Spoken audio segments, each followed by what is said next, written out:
Hi everyone, so I just wanted to bring you an update on the missing lady Gaynor Lord in Norwich in Norfolk. We know that Gaynor went missing on Friday the 8th of December after she had been to work, and it is now established that Gaynor should have been due to finish work at around 4 p.m.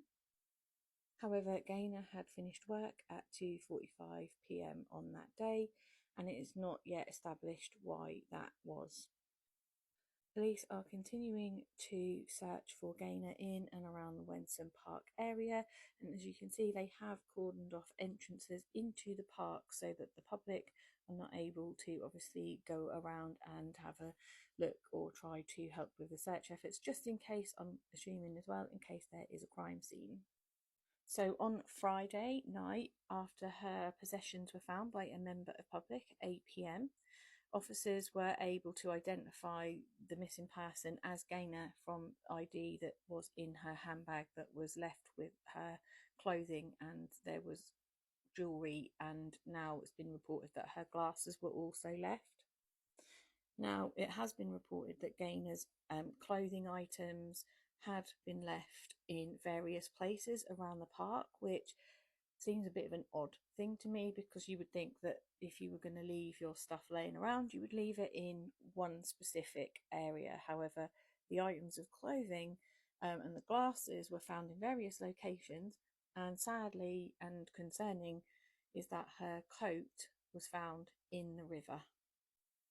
Norfolk Constabulary have now drafted in some external help from the National Crime Agency, which was the agency that Peter Faulding was on their list for specialist dive teams.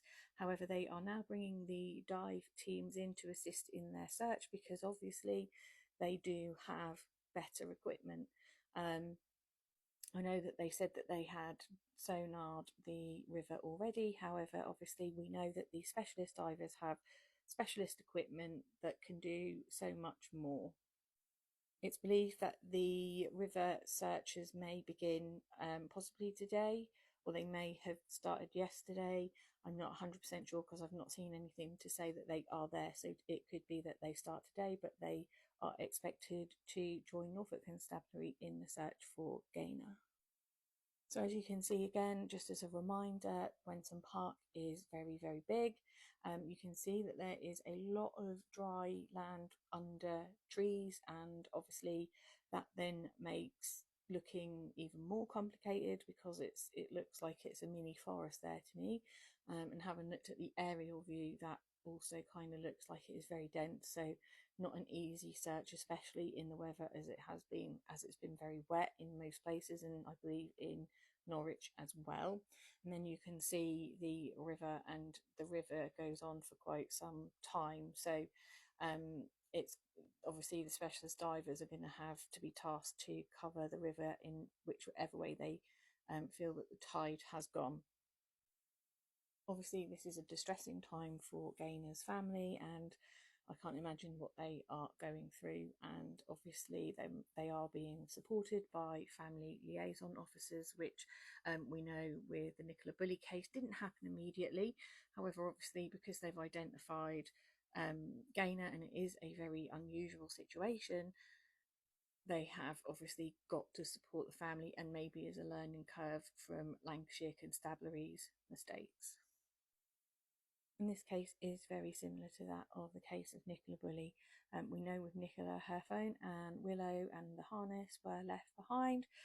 In this case, we have a jacket, I believe 2 rings, a handbag, and Gaynor's glasses and her coat, which was found in the river.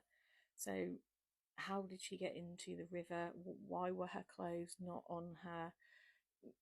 It's a park, and there's likely to be people wandering around. It's in the city centre, right near some retail park areas, so somebody would have walked past, and it would be unusual to see someone with no clothes on entering the water. So what actually happened to Gaynor?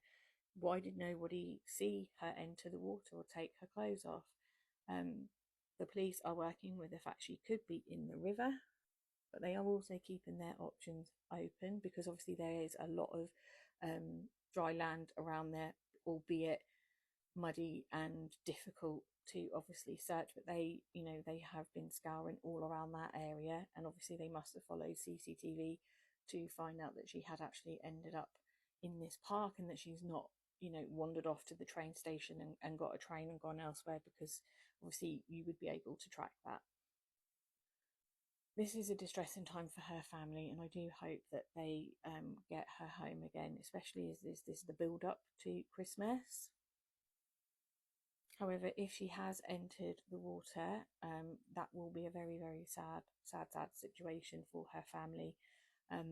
But it will at least bring Gaynor home, and at this time, we just need to help find Gaynor. So, if you have seen this lady fit in this description, who is 5'6" tall. She has blonde hair that's cut into a bob. She obviously, you can see she is wearing glasses.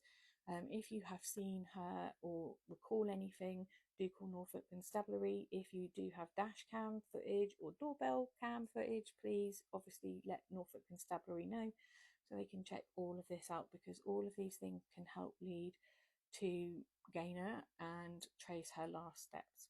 But that is it from me on this update. I will keep you guys posted, as I'm expecting more updates throughout today as well. And hopefully I will be able to go live and give you those updates. So that is all from me. If you are not following me, do drop me a follow. That way you won't miss any updates on this case or any other case that I post on my TikTok. And also do leave your comments in the comment section. I do go through them even if I'm not able to respond to them. But that is it from me, and I will see you guys later. Bye.